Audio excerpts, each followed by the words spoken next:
আইছি প্রায় 1 ঘন্টা আগে। 1 ঘন্টা পরে লাঠি গাড়ি আইছে না, ইউ দরজার সামনে বাইরে আমরা তো লক করে দিয়েছি দরজা। তার বেড়াও আই বাইরে তো দূর থেকে আটি আটি আইছে।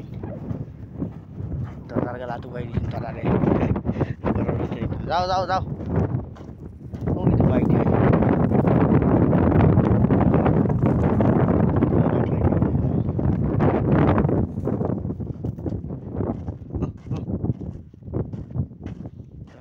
লাঠি আটি আইছে আছে।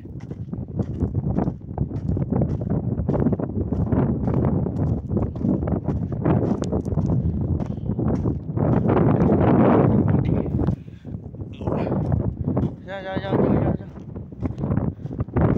যাও যাও করে দাও।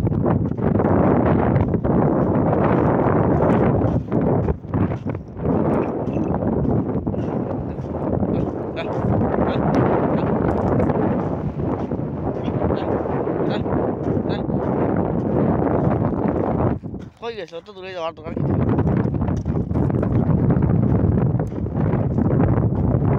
বহুত দূর থেকে লাগবার মনে রাখতে হবে, যত দূরে যাবো লাগবার মনে রাখতে হবে।